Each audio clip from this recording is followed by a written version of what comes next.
I went up on a Soyuz vehicle with the Russians. That head shroud came off, the windows, light starts coming in, engine kicks off, you're in space, you're floating. You look outside, there's this thin blue line of every living thing on the planet that is so dramatic from 250 miles up. What's it like to go to space? Hello and welcome to TechFirst. My name is John Koetsier. Today we have a unique privilege. We're talking to an astronaut who spent 136 days in the International Space Station. He's completed 2 spacewalks. He's also the mission director for the recent Intuitive Machines lunar lander, the first U.S. mission to the moon in more than 50 years. His name is Jack Fischer. Welcome, Jack. Welcome. Thanks for having me, John. I'm excited to be here. I'm super pumped to have you. I know I'm calling you Jack, but maybe I should call you Two Fish. I think that's your call sign from the U.S. Air Force days. Yes, sir. And I grew up when it was okay to make fun of your name, so lots of ways to make fun of Jack, and Two Fish is probably easier to stick with. So I want to chat with you about a lot of stuff, where we're going in space, the next missions to the moon, Mars, all that stuff, even beyond. But I want to start here. What's it like to go to space? Man, you know, John, it's as cool as you think it would be. And unfortunately, I'm not as much a poet as I am a pilot, so my words sometimes don't do it justice. But I when I launched, you're really in the moment. You're doing your job, going uphill.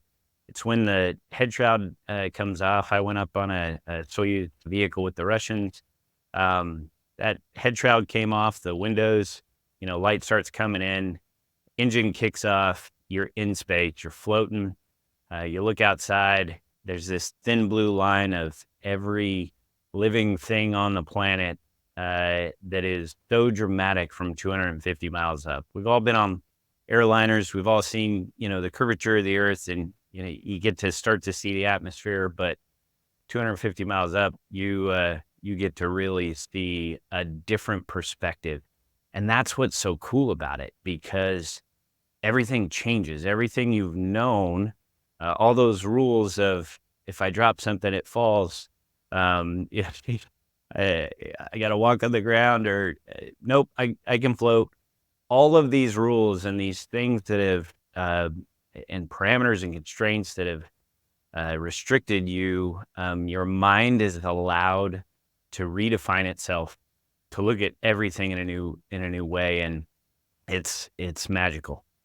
So for me, I got up there. I was lucky enough; my body kind of figured it out pretty quick, and with the exception of just me being silly sometimes, trying to fly around like Superman and running into things, I absolutely loved every minute of it. It was just a blast. I have not heard of astronauts on the ISS or previous missions, maybe dislocating a shoulder or breaking a bone because they were doing the Superman stuff, but I'm Yeah. sure there's been some There incidents. has to be, and there's definitely some times when you're lucky that you don't whack your head or something. But the first couple weeks, I'm an old pilot, so my back and neck don't feel good anyway. And you go up there, and all of that offloads.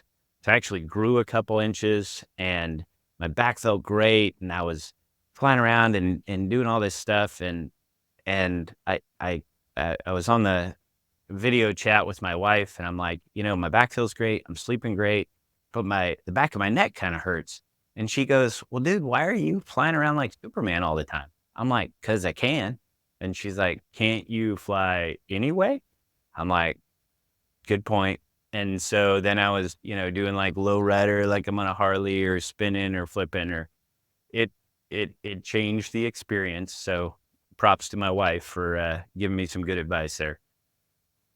And yeah, anybody with back or neck pain, all you got to do is come up with, I don't know, 20 million, maybe 20 billion, Go go to to space space. and live there Yeah, forever. perfect. Feels great. Coming home is a little less fun, but going up, it's a good time. Now, you said you adapted pretty quickly, right? Because we all have this sort of mental model of how the world works. I'm sitting on a chair right now. I trust that I'll stay here and not start floating off. My phone is down on the desk. I trust that it'll stay there. How long does it take for most people to rewire their nervous system, their understanding of how the world works, how physics work when they go into a null G environment? Yeah, and it depends on the person. We haven't quite figured out physiologically. Some people feel really bad, and some people don't. I was one of those lucky ones that don't. But it's not necessarily tied to what you did on Earth. I'm a test pilot. I'm supposed to be able to do things that make billy goats puke, but test pilots don't necessarily do better than anybody else when you go to space. So we're really trying to understand that better. As far as training your mind, I think that test pilots, the training that you get, being comfortable, being uncomfortable, and rewiring for a new aircraft is kind of what you're doing in space. So knowing that if I can have a wrench that I set here and don't impart any force, it'll stay there, and then I can go and do this, and it's still there. Um, you get better and better as you go. I think most people about a month or so in are pretty proficient. And then, certainly by the end, I got to fly with two very experienced people, Fyodor Yurchkin and Peggy Whitson. And they're at a completely different level. Peggy can float down a hallway and she doesn't even know she's doing it. And she kind of like moves her leg over here and then floats this. It's insane. She's so good. Her brain is at a different level just because of all that experience. So you get better and better, but rough cut, a few weeks in, you're probably pretty good. And then you wake up your first morning back on Earth and you try and float But down the hall. It doesn't work that so does good. not work as well, and it is not as fun. No, coming home, Yeah. it's rough. Wow. There's so much more that I want to know there, and I'm sure there's billions more like me. Maybe one final question before we get into some of the other stuff. And you said you're not super poetic, but maybe wax a little poetic for us. You're on the launch pad. You're sitting on a time bomb, controlled time bomb. It starts to go. And I know you're super trained. You got a million things and you're thinking about all the technical stuff and everything that there's real danger as well. These things are not safe in the terms of what most vehicles go in, that most vehicles that people go in that we feel are safe. Um, what do you feel? Is it a bigger kick than anything you had in a fighter It's jet? actually not. I went up on a Soyuz. It's a liquid rocket, so the acceleration isn't that great. It's great. You go orbital in 8 minutes, but it's around 3 Gs, and it's Okay. smooth. The ride is very smooth, and folks on like the Falcon in the Dragon capsule will get a similar experience. The folks who rode the shuttle with those big old solids, those things are, they go fast and they shake, and Yeah. you're hanging off the side, off the center of gravity. So you're kind of on a diving board, if you will. And then all that rumbling translates into the seat. So that is a very different experience.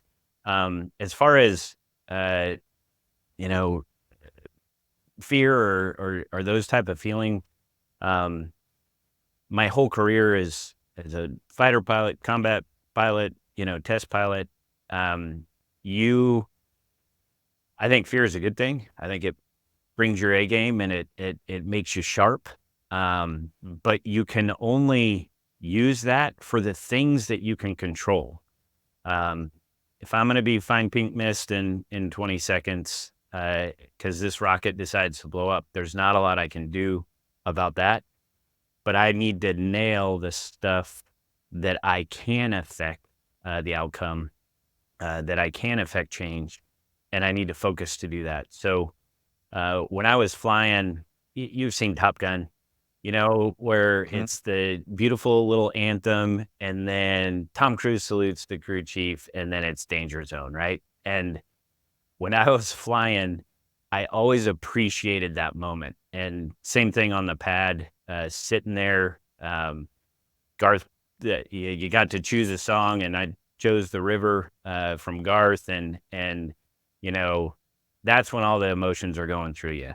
When you salute the crew chief, it's time to go to work, and then you focus. And so I took that moment of what the words of that song meant to me, and this life goal that was about to happen. Appreciated it, uh, put that away, and then saluted the crew chief and went to space. Amazing. You're now a VP at Intuitive Machines. Uh, we'll talk a little bit about what you're doing there and what you have done as a mission director and stuff like that. But maybe big picture, what does that company exist to do? It exists to defy the impossible, to really break down barriers and make us make a blueprint for how we can expand into the solar system, and starting with the moon. We love those hard challenges, and we build and we do. There are a lot of people out there that make really great PowerPoint and talk a great game, and that's great. Um, but I got into space and flying, and everything in my childhood was ignited when I was 6 years old, visiting my grandpa here at Johnson Space Center. Saw that big old Saturn V sitting on its belly, and just seeing it, being in its presence, to realize that humanity came together to do something so incredible and do it. That's what fired me up. And as much as I love the space station, great place to live, mind blowing for me, but it doesn't connect with that many people because it's a bright dot in the sky that if you know where you're looking, you can see it. The moon, I mean, mankind has been staring at that baby for as long as we've been around. It's it's an emotional, passionate connection that we have, and it's a full moon right now, and last night I was standing out there walking my dog and looking up and going, "Holy cow, Odie's up there. We did it." And that doing and inspiration that comes from actually accomplishing, I think that and being part of the whole process, a part of this team to accomplish something that we haven't done since 1972 in this country. No commercial company has ever done. That is probably the crowning achievement in my entire career by far. Amazing. This is from a man who's been to space, been a test pilot, spent 136 days in space, and being the mission director for the mission that got a lunar lander to the lunar surface. Incredible. I mean, the moon is incredible, right? It is visual, it is visceral, it's part of our culture, it's part of our heritage. It's in the most visible part of space, if you can put it in the night sky.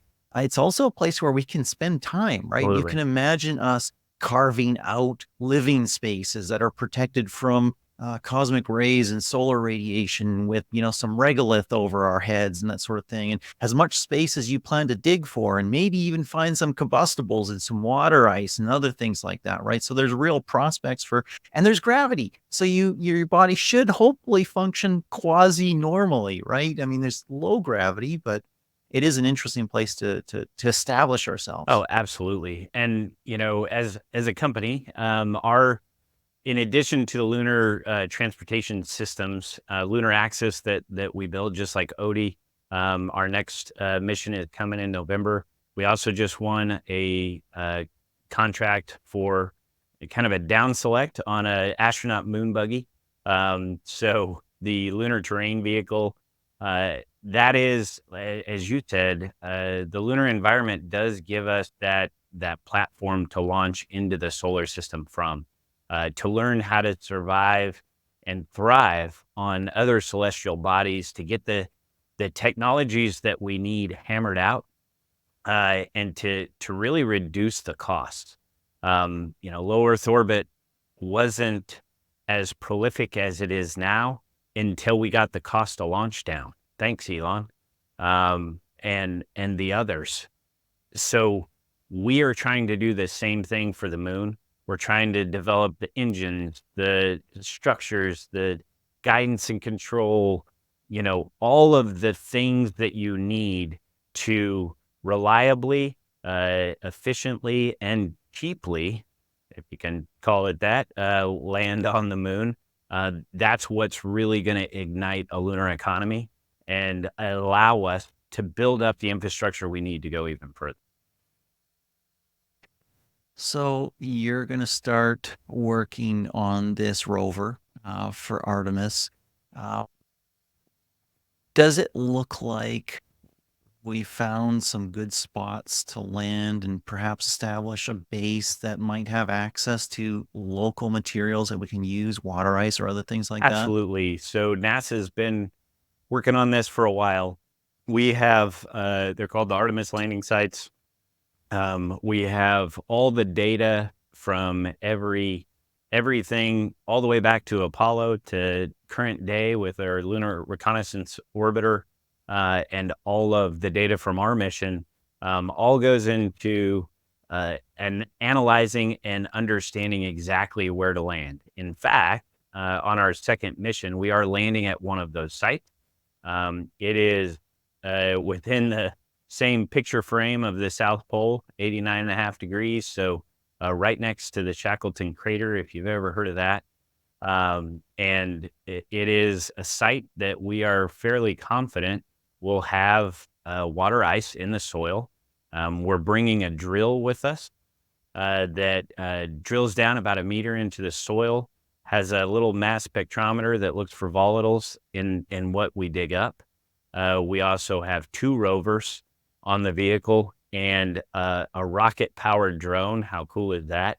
It's called the Hopper, and it's gonna fly off the main lander and then hop into a permanently shadowed crater to also look for water ice. So another technology that's looking for that, testing out comm systems. Like I said, what we're trying to do is obliterate those technical barriers that really keep space confined to just NASA science, and opens it up to business, where we can close business cases, and not just for exploration. You accelerate exploration by having not just NASA investing in this stuff. I'm wearing a Columbia a sweatshirt, which is a partnership we had on the first vehicle. If you saw a picture of Odie, actually, we got him right here. I'll just show you a mini Odie. Nice. On the front of Odie, we had what's called the Columbia Omni Heat material. And originally, they were just going to put a sticker on, right? It's just kind of an advertising thing. And then we started talking to them and just realizing the brilliance of their company and their R&D. And they're like, hey, what if you put this on the lander? And we tested it. It worked great. We talked to them about how we do insulation on spacesuits and everything else. They took some of that back. They made the lightest, most efficient jacket in history. It's a fantastic partnership. And what it does is it accelerates technology, because now you have a clothing company partnered with a space company, and we're getting rid of the lines that space is hard and only space companies can do it. And we're taking the very best of technology across the board.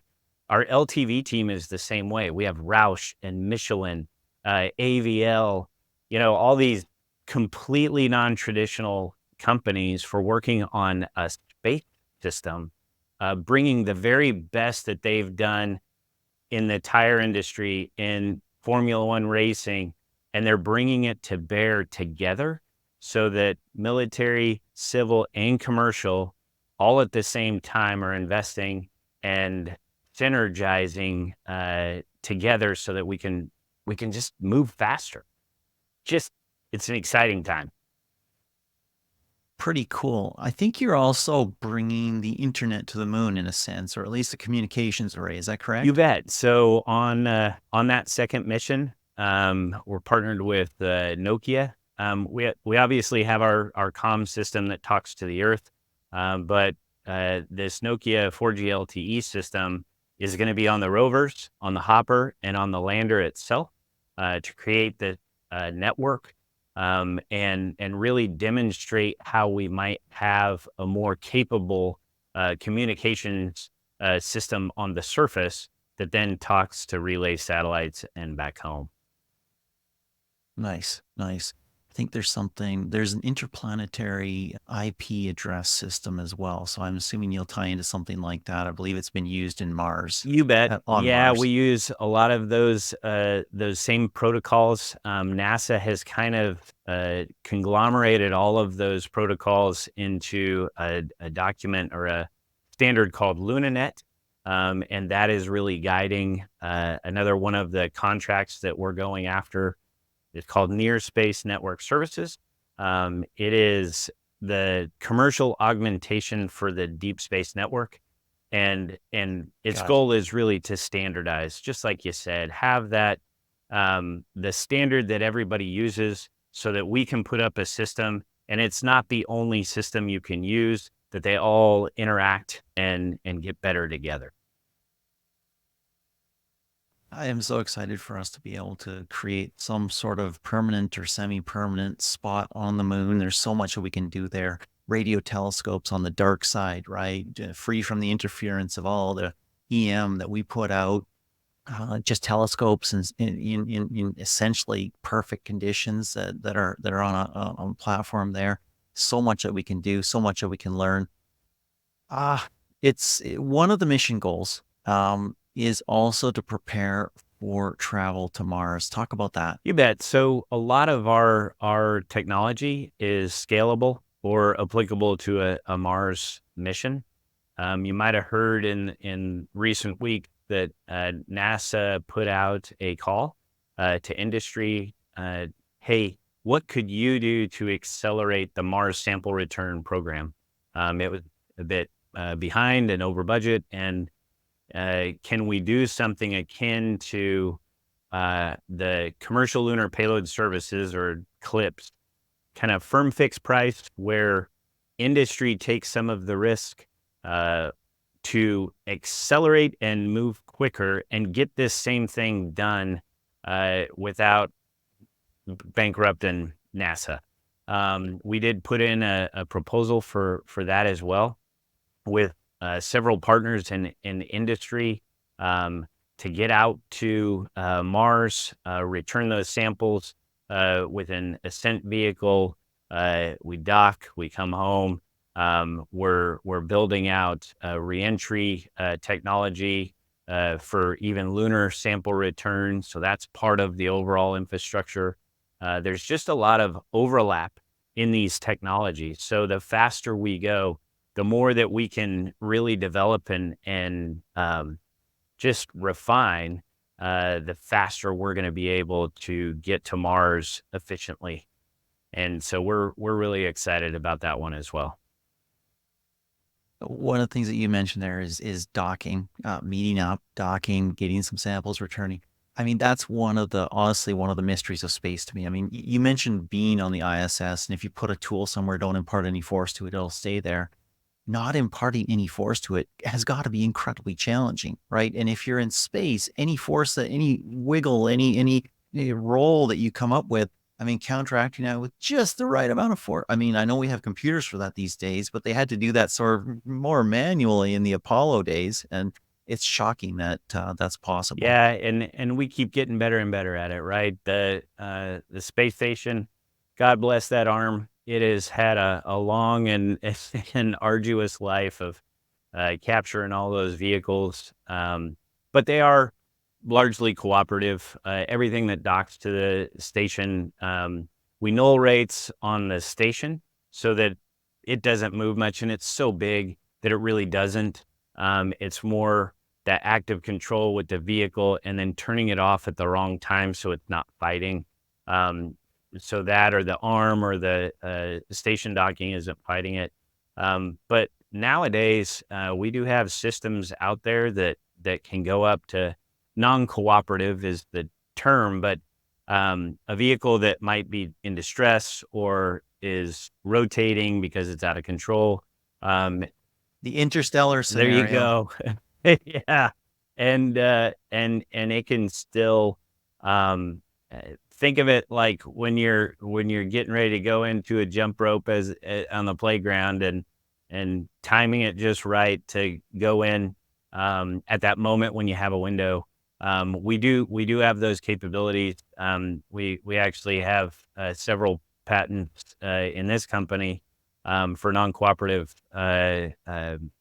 docking and capture, which our work with the Maryland NASA Center at Goddard. We have a contract that is working on a orbital docking and rendezvous demonstration. So that is something that is getting better by the day. Lots of companies working on that, and humanity as a whole is a whole lot better than we used to be. So, I do want to talk to you about some of the future stuff and where you see us going in space and what it'll take to get there.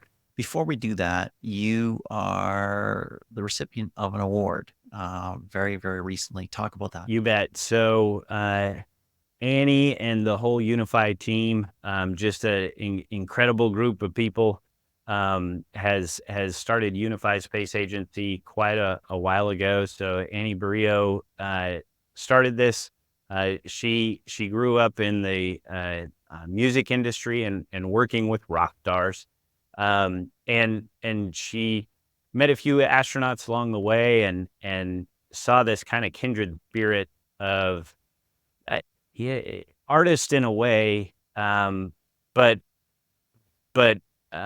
just not afraid to really put yourself out there and try to make an impact, right? Whether it's with music or with science, a similar underlying goal. And so she started this company to do the PR for astronauts, in addition to her work with music industry.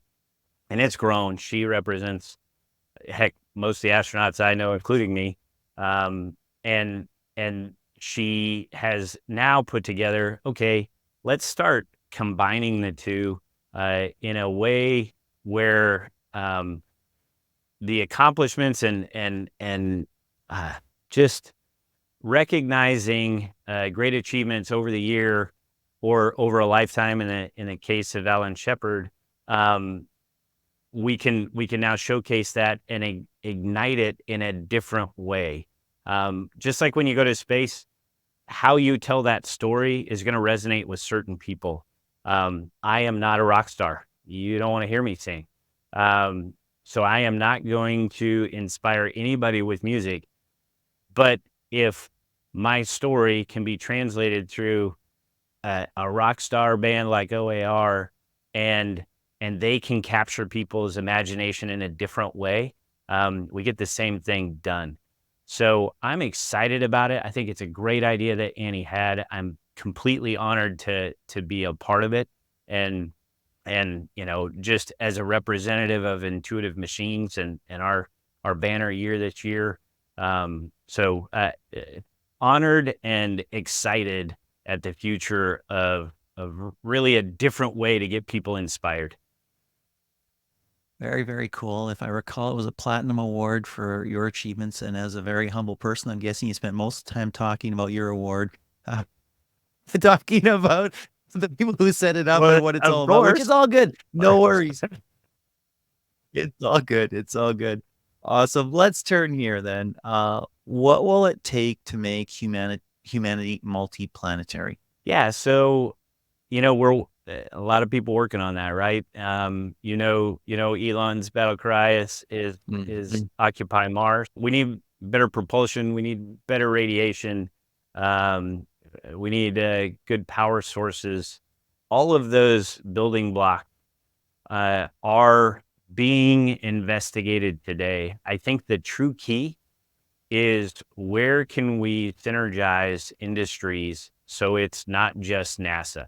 NASA can't afford to do this. There is no country on the planet that can afford to do really to kick the door down of the heavens by themselves.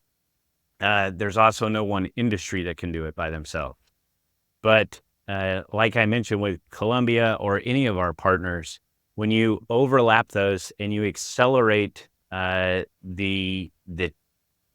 tempo of change, that's when you can start knocking those bowling pins down one at a time, and we can have a better radiation protection. If we're taking 6 months to get to Mars, the sun is a finicky fellow, and when he passes gas, it's got some oomph behind it.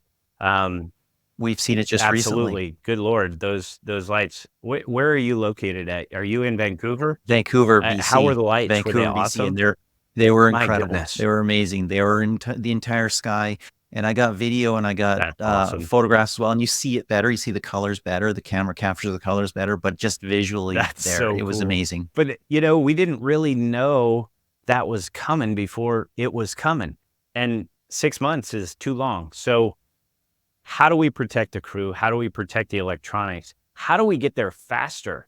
We have an old, I won't say old, an experienced astronaut named Cheng Diaz. He's developing an engine called the Vasmer engine. It gets you to Mars in 38 days. Incredibly efficient.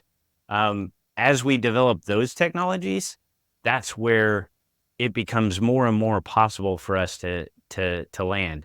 The Starship is a pivotal piece of that architecture to be able to land in an atmosphere and launch again.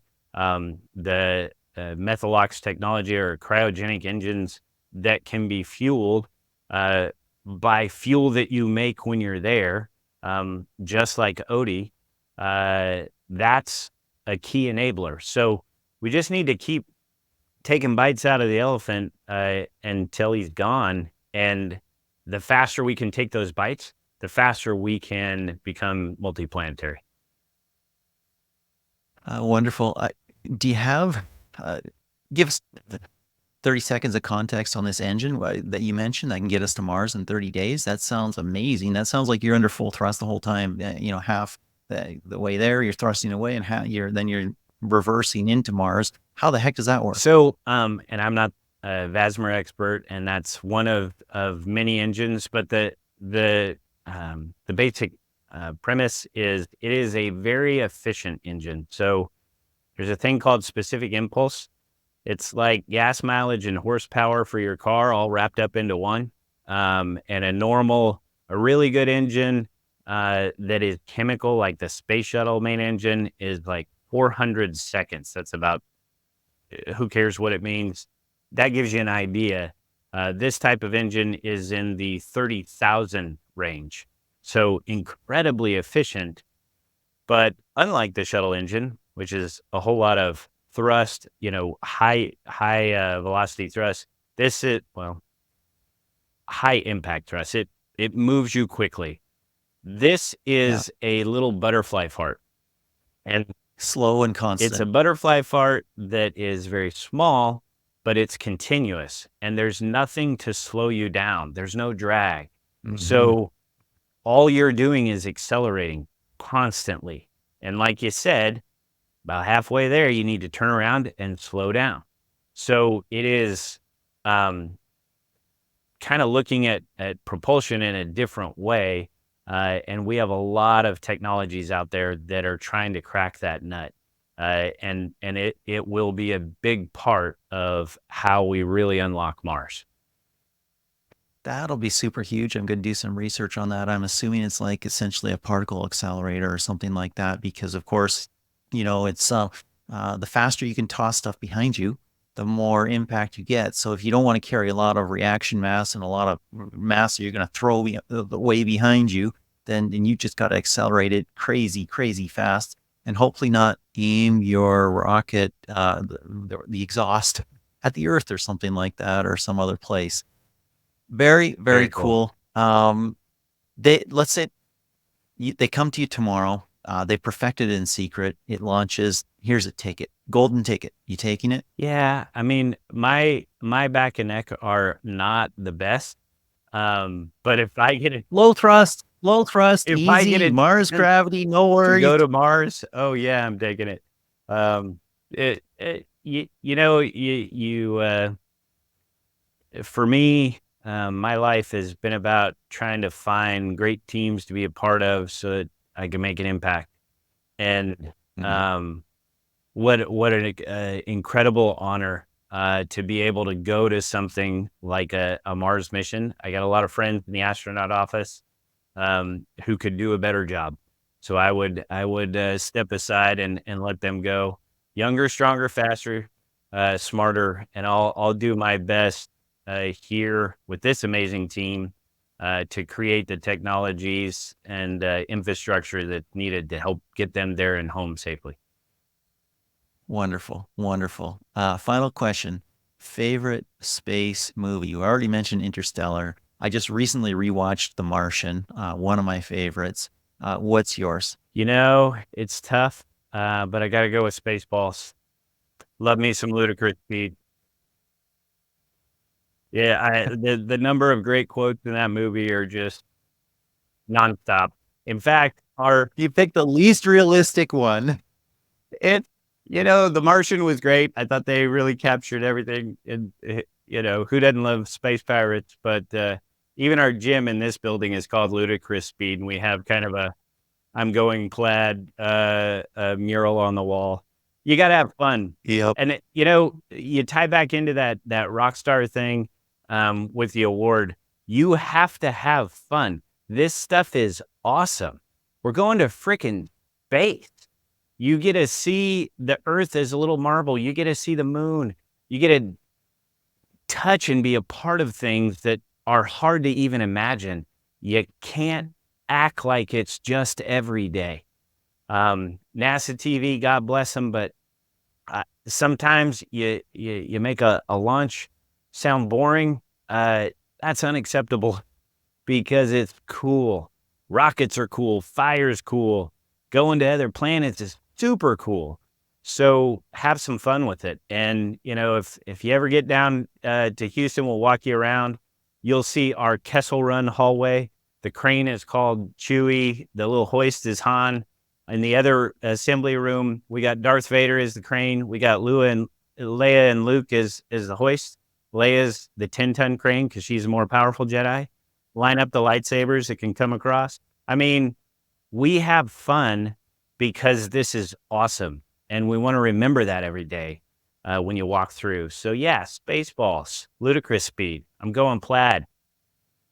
Love it. Love it. Love it. If I came, you just encase me in carbonite. So I'll, We don't have that machine done yet. not yet. Next year. Thank you so much, Jack. This has been a ton of fun. Alrighty. Well, thanks a lot.